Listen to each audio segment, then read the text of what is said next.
Hello drama lovers, మన ఛానల్లో present is present అని చైనీస్ రొమాంటిక్ టైం ట్రావెల్ మిస్టరికల్ సైఫై అన్ని జోనర్స్ ఉన్న డ్రామాని ఎక్స్ప్లెయిన్ చేసుకుంటున్నాము. ప్రీవియస్ ఎపిసోడ్స్ కనుక ఎవరైనా చూడనట్లయితే ముందు ఆ ఎపిసోడ్ చూసి ఈ వీడియోని చూసేయండి. ఈ వీడియోలో నేను ఎపిసోడ్ 13 ఎక్స్ప్లెయిన్ చేయబోతున్నాను. ఎపిసోడ్ ఓపెనింగ్లోనే వేజిషి అండ్ యాన్షా 2024 ప్రజెంట్నే చూపిస్తారనమాట. వాళ్ళ ఫ్యూచర్ నుంచి కొన్ని రోజులుగా కాల్స్ రావటం లేదు. ఏం జరిగిందా అని ఇద్దరు మాట్లాడుకుంటూ ఉంటారు.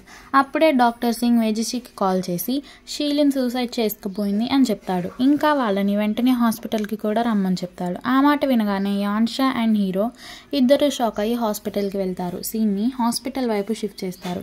షీలిన్కి మెలకు రాగానే సింగ్నాన్ ఆమెని బాగానే ఉన్నావు కదా అని అడుగుతాడు. కరెక్ట్గా అప్పుడే యాన్షా అండ్ వేజిషి ఆ రూమ్లోకి వస్తారు. హీరోయిన్ ఆ రూమ్లో అడుగు పెట్టగానే తనకి తుమ్ములు వస్తాయి. ఎందుకంటే అక్కడ తనకి తుమ్ములు రావడానికి రీజన్ ఏంటంటే అక్కడ బెల్ ఫ్లవర్స్ ఉంటాయి. షీలిన్కి తన ఫ్యాన్స్ గెట్ వెల్ సూన్ అని చెప్పి ప్రజెంట్ చేసిన బుకేలో అవి ఉంటాయన్నమాట. అందుకే యాన్షాకి తుమ్ములు వస్తాయి. హీరోయిన్ని బాగానే ఉన్నావు కదా అని అడిగితే బాగానే ఉన్నాను అని యాన్షా ఆన్సర్ చేస్తుంది. షీలిన్ వాళ్ళతో నేను వేజిషితో మాట్లాడాలి, మీరందరూ బయటికి వెళ్ళండి అని చెప్తుంది. హీరోయిన్ వేజిషితో నువ్వు మాట్లాడరా, నేను బయట వెయిట్ చేస్తాను అని చెప్పి వెళ్తుంటే మళ్ళీ తుమ్ముతుంది. వాళ్ళు బయటికి వెళ్ళాక హీరో షీలిన్ని ఇప్పుడు చెప్పు, నువ్వు నాకేం చెప్పాలనుకుంటున్నావు అని అడుగుతాడు. షీలిన్ హీరోతో ఇలా చెప్తుంది. సారీ జిషి, మా నాన్న ఇలా చేస్తారనుకోలేదు. నేను చిన్నప్పటి నుంచి ఆయన ఈ ప్రపంచంలో గొప్ప వ్యక్తి అనుకున్నాను. కానీ మా నాన్నే నిన్ను చంపాలనుకున్నారు. అంకుల్ హెంగ్ విషయంలో కూడా అంతే. మా నాన్న చేసిన తప్పులకి సారీ వేజిషి, నేను ఇప్పటికీ నమ్మలేకపోతున్నాను మా నాన్న ఇలా చేశారంటే అని చెప్తుంది. దానికి హీరో షీలిన్తో అవి షీకున్ చేసిన తప్పులు, వాటికి నీకు ఎలాంటి సంబంధం లేదు అని చెప్తుండగా షీలిన్ ఫోన్ మోగుతుంది. షీలిన్ కాలర్ ఐడిని చూసి కాల్ ఆన్సర్ చేయకుండా చాలా భయపడుతూ తన చెవులను మూసుకుని ఉంటుంది. ఏమైందని వేజిషి అడిగితే షీలిన్ మొత్తం చెప్పడం స్టార్ట్ చేస్తుంది. మా నాన్న సరెండర్ అయ్యే ముందు నాకు లైఫ్ టైం బతకడానికి కావాల్సిన డబ్బులున్న లాకర్ని పేషెంట్కి అప్పగించారు. అతను ఆ లాకర్ కీని తీసేసుకుని నన్ను డబ్బులు డిమాండ్ చేస్తూ బెదిరిస్తున్నాడు. ఇప్పటికే ఎన్నోసార్లు కాల్ చేశాడు. వాడు ఎన్నిసార్లు కాల్ చేశాడో కూడా నాకు సరిగ్గా తెలియదు అని ఏడుస్తూ చెప్తుంది. ఆ మాటలు విన్నాక హీరో షీలిన్ ఫోన్ ఇస్తూ ఒకసారి కాల్ ఆన్సర్ చేస్తేనే కదా తెలిసేది పేషెంట్కి ఏం కావాలో అని అంటాడు. ఈసారి పేషెంట్ కాల్ చేసినప్పుడు షీలిన్ లిఫ్ట్ చేసి నీకేం కావాలి పేషెంట్ అని అడుగుతుంది. దానికి పేషెంట్ ఏంటి మిస్ లిన్, నాకు భయపడి కాల్స్ కూడా ఆన్సర్ చేయట్లేదు, మర్చిపోయారా లాకర్కి నా దగ్గరే ఉందని. మీకు డబ్బులు కావాలి అంటే బ్యాంకుకి మీతో పాటు కీలు కూడా ఉండాలి కదా, తెలిసిందా అంటాడు. షీలిన్ జిషిని ఏం మాట్లాడాలి అని అడుగుతుంది. దానికి హీరో అది ఎలా నమ్మాలో అని అడుగు అని చెప్తాడు. షీలిన్ కూడా అదే ఇలా అడుగుతుంది. నిన్నెలా నేను నమ్మేది, నాకు ప్రూఫ్ కావాలి అంటుంది. దానికి పేషెంట్ వస్తే మీకే తెలుస్తుంది మిస్ లిన్ అని చెప్పి ఆ కాల్ని కట్ చేస్తాడు. తర్వాత హీరోయిన్ డాక్టర్ సింగ్ అండ్ నీనింగ్ పేషెంట్ డాక్యుమెంట్స్ అంటే అతను జాబ్కి సబ్మిట్ చేసిన ప్రూఫ్స్ ఉంటాయి కదా, ఆ అడ్రస్కి వెళ్ళి ఆ హౌస్ డోర్ నాక్ చేస్తారు. కానీ ఎవరు డోర్ ఓపెన్ చేయరు. వాళ్ళు అతని ఇంటికి వచ్చిన విషయం పేషెంట్కి ఆల్రెడీ తెలిసిపోయి ఉంటుందన్నమాట. ఎందుకంటే అతను వాళ్ళ ఇంటి ముందు ఒక సీసీటీవీని అయితే ఫిక్స్ చేసి ఉంటాడు. తను ఒక సీషోర్ దగ్గర నిలబడి ఆ సీసీ ఫుటేజ్ని చూస్తూ ఉంటాడు. అప్పుడే 4 మెంబర్స్ పేర్స్గా వెళ్ళి పేషెంట్ గురించి ఎవరైనా అడుగుదామని అనుకుని అక్కడున్న జనం దగ్గరికి ఇద్దరు వెళ్తూ ఉంటారు. కానీ ఆ ఊరు జనాలందరూ చాలా వింతగా బిహేవ్ చేస్తూ ఉంటారనమాట. హీరో అండ్ హీరోయిన్ వాళ్ళ దగ్గరికి వెళ్ళి పేషెంట్ మీకు తెలుసా అని అందరినీ అడుగుతారు. వాళ్ళేమో అలాంటి వాళ్ళు ఎవరు మాకు తెలీదు, వెళ్ళిపోండి అని చెప్పేస్తారు. సేమ్ నీనింగ్ అండ్ డాక్టర్ సింగ్ అడిగినా కూడా జనాలు ఇదే ఆన్సర్ చేస్తారు.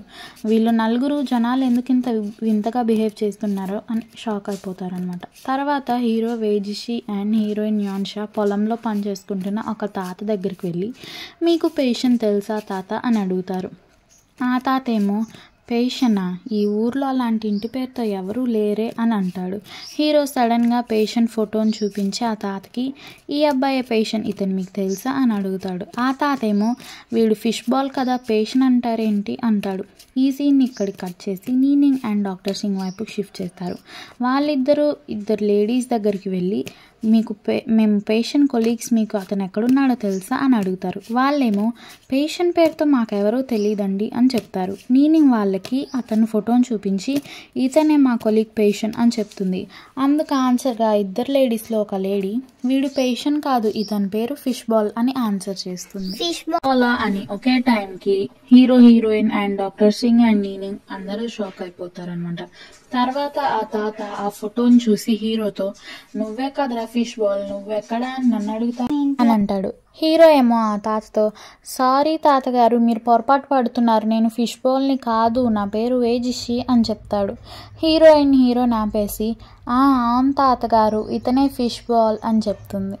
అప్పుడు ఆ తాత మళ్ళీ హీరోతో అసలు నువ్వు ఊరు వదిలి వెళ్ళిపోయావు, చూడు ఇప్పుడు నీ కళ్ళు నువ్వు చిన్నప్పుడు ఉన్నట్టే ఉన్నాయి, అసలు ఊరు వదిలి ఎలా వెళ్ళిపోవాలనిపించింది నీకు, నిన్ను మీ అమ్మ నాన్న వదిలేసినప్పుడు నీకు ఫుడ్ పెట్టింది నా వైఫే కదా, తన్ను ఎలా మర్చిపోగలుగుతావు నువ్వు, ఏదో ఒక డబ్బున్న అమ్మాయి తగిలిందని ఆ అమ్మాయి ప్రేమలో పడిపోయి ఇక్కడి నుంచి సిటీకి వెళ్ళిపోయావు, ఒకరోజు ఆ అమ్మాయిని తీసుకొచ్చావు కానీ ఆ అమ్మాయి విలేజ్నే తిట్టింది, ఇంకా కార్లో నుంచి కూడా దిగలేదు, అలాంటి అమ్మాయి నన్ను ప్రేమించి సిటీకి వెళ్ళిపోయావు అంటాడు. అప్పుడు హీరోయిన్ మధ్యలో దూరి అవును తాతగారు, అందుకే ఇప్పుడు మేమిద్దరం మిమ్మల్ని చూడటానికి వచ్చాము, ఎలా ఉన్నారు అని కవర్ చేసుకుంటుంది. తర్వాత సీన్లో హీరో, హీరోయిన్ అండ్ నీనింగ్, డాక్టర్ సింగ్ ఒక చోట ఉండి మనము పేషెంట్ వచ్చేదాకా ఇక్కడే ఉందామా, అతను ఉన్నట్టు ఇక్కడ సూచనలు ఏమీ తెలియట్లేదే అని మాట్లాడుకుంటూ ఉంటారు. అప్పుడే హీరో మనం పేషెంట్ ఇంట్లో ఉందాము అతను వచ్చేదాకా అని అంటాడు. దానికి నీనింగ్ హీరోతో నేనెప్పుడూ ఎక్స్పెక్ట్ చేయలేదు పేషెంట్ షీలిని ప్రేమించాడని అని అంటుంది. దానికి హీరో అండ్ మిగతా వాళ్ళు కూడా మేమెవరమూ ఎక్స్పెక్ట్ చేయలేదు అని అంటారు. తర్వాత హీరో వాళ్ళందరినీ తీసుకొని పేషెంట్ వాళ్ళ ఇంటికైతే వెళ్తారు. దీన్ని షిఫ్ట్ చేస్తే హీరో అండ్ హీరోయిన్ పేషెంట్ ఇంటికి వెళ్ళి అతని వస్తువులన్నీ చెక్ చేస్తూ ఉంటారు. అప్పుడే వాళ్ళకి ఒక చిన్న వుడెన్ బాక్స్ దాంట్లో పేషెంట్ షీలిన్ యొక్క ఫొటోస్ అండ్ షీలిన్ కాన్సర్ట్ టికెట్స్ అన్నీ దాచుకోవడం చూస్తారు. అప్పుడు వాళ్ళు ఈ మ్యాటర్లో షీలిన్ కూడా ఇంక్లూడ్ అయి ఉంటుందా అని హీరోయిన్ వేజిషితో అంటుంది. దానికి వేజిషి యాన్షాతో ఇక్కడ మనం 2 కేసెస్లో ఆలోచించాలి, ఒకవేళ షీలిన్ దీంట్లో ఇన్వాల్వ్ అయ్యి ఉండి పేషెంట్తో ఇలా చేయించి ఉండొచ్చు, లేకపోతే షీలిన్కి అసలు ఆ పేషెంట్ ఇలా చేస్తున్నాడని తెలియకపోవచ్చు అని అంటాడు. హీరోయిన్ ఏమో షీలిన్కి చేయించాల్సిన అవసరం ఏంటి, మనతోనే ఎందుకు ఈ పని చేయిస్తుంది అని అంటుంది. దానికి అప్పుడు హీరోయిన్ పేషెంట్ తనకి ఒక అమ్మాయి ఇష్టపడుతున్నాడు అని చెప్పిన మాటలన్నీ గుర్తొచ్చి హీరోకి కూడా అదే చెప్తుంది. పేషెంట్ మన ఆఫీస్లో ఉన్నప్పుడు తను ఒక అమ్మాయిని ఎన్నో రోజులుగా ఇష్టపడ్డాను అని చెప్పాడు, అతను షీలిన్ గురించే చెప్పుకుంటాడు అని అనుకుంటున్నాను అని అంటుంది. డాక్టర్ సింగ్కి ఆ ఇంట్లో ఉన్న ఒక మొక్క కనిపిస్తుంది అన్నమాట. ఆ మొక్క నుంచి వచ్చే స్మెల్ వల్ల కూడా యాన్షాకి ఎలర్జీస్ ఉంటుందన్నమాట. ఇంకా తను అక్కడ మళ్ళీ తుమ్మటం స్టార్ట్ చేసేస్తుంది.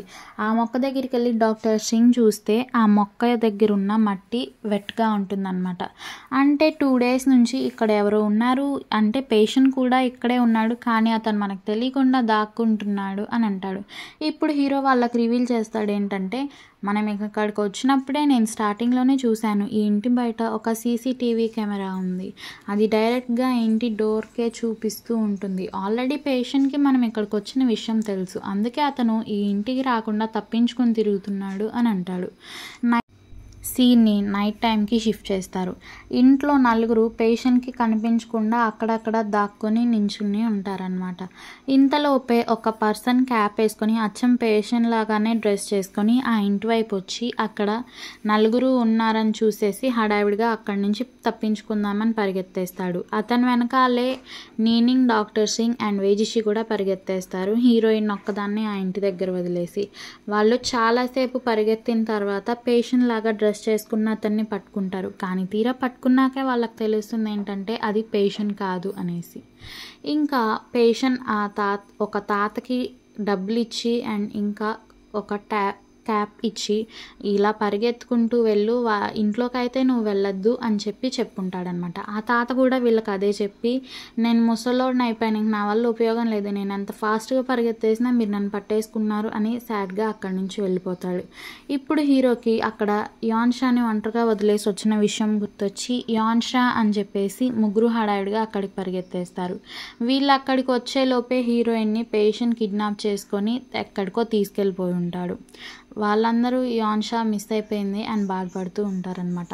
నెక్స్ట్ మార్నింగ్ పేషెంట్ యాన్షాని కట్టేసి ఒక ఓపెన్ ప్లేస్, అదే బీచ్ దగ్గర కట్టేసి ఉంటాడనమాట. ఇంకా అతను ఒక రాయి మీద కూర్చుని ఎవరితోనో ఫోన్లో మాట్లాడుతూ ఉంటాడు.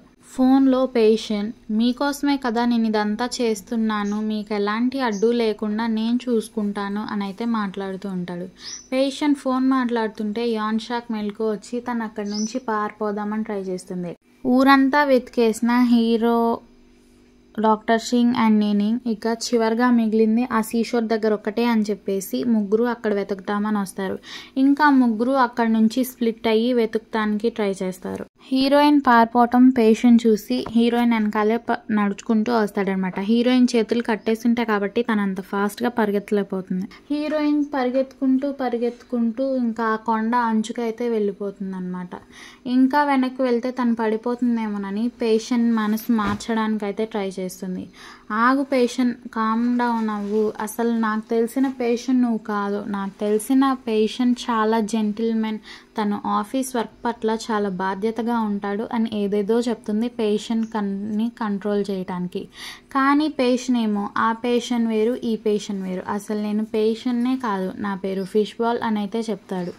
అప్పుడు హీరోయిన్ అతనితో, నువ్వు చాలా సంవత్సరాలుగా నువ్వు ఇష్టపడుతున్న అమ్మాయి ఉందని చెప్పావు, ఆ అమ్మాయి గురించి అయినా ఆలోచించు, ఆ అమ్మాయి గురించి ఆలోచించైనా నువ్వు మారచ్చు కదా, ఎలాగో షీకున్కి శిక్ష పడిపోయింది, ఇప్పుడు నీకు శిక్ష పడకుండా ఉండే ఛాన్సెస్ ఉన్నాయి నువ్వు కనుక మారితే అని చెప్తుంది. పేషెంట్ ఏమో ఇంకా ఛాన్సెస్ ఉన్నాయా అంటాడు. అప్పుడే హీరో కూడా అక్కడికి వస్తాడు. హీరో పేషెంట్తో, పేషెంట్ నీకేం కావాలంటే అది ఇస్తాను, యాన్షాని ఏం చేయకో, తన్ని ప్రాణాలతో వదిలే అంటాడు. దానికి పేషెంట్ ఏమో, నాకు డబ్బు కావాలి, నా లైఫ్ ఎంజాయ్ చేయడానికి నాకు డబ్బు కావాలి, అందుకే నేను సిటీ వచ్చేసాను, కానీ ఇప్పుడు నాకు లైఫ్ మీదే బోర్ కొట్టేసింది, నేను ఇంకా బతకటాన్ని అనుకోవట్లేదు అని చెప్తాడు. ఇప్పుడు కూడా యాన్షా ఇందాక చెప్పిన మాటలే చెప్పి పేషెంట్ని కంట్రోల్ చేద్దాము అనుకుంటుంది. ఇంకా షీలిన్ పేరు కూడా ఎత్తుతుంది అనమాట. పేషెంట్ షీలిన్ అనగానే చాలా బాధపడిపోయి యాన్షాని ముందుకు తోసేసి తను ఆ సీలోకి దూకి సూసైడ్ చేసుకొని చచ్చిపోతాడు. తర్వాత సీన్లో యాన్షా అండ్ హీరో ఇప్పుడు ప్రజెంట్ గురించే కానీ పాస్ట్ గురించి లేదా ఫ్యూచర్ గురించి ఆలోచించము అని ప్రామిస్ చేసుకుంటారు. ఇంకా హీరోయిన్ వేజిషితో, నేను కానీ ఎంయూలో ఇంటర్వ్యూ చేయకపోయి ఉంటే ఈ పార్ట్కి ఒక బీచ్ దగ్గర రిసార్ట్ హౌస్ పెట్టుకొని రోజు మార్నింగే అక్కడ సన్వేస్తో నిద్రలేచి ఇంకా సన్సెట్ని ఎంజాయ్ చేస్తూ రిసార్ట్ హౌస్ని నడుపుకుంటూ ఉండేదాన్ని అంటుంది. ఇంకా వేజిషి కూడా హీరోయిన్తో, మనము ఈ మిషన్ అయిపోయిన తర్వాత కొన్ని రోజులు బీచ్ దగ్గర హాలిడేస్కి వెళ్దాంలే అని కూడా చెప్తాడు. ఈ సీన్ని చూపిస్తూ ఈ ఎపిసోడ్ని ఎండ్ చేస్తారు.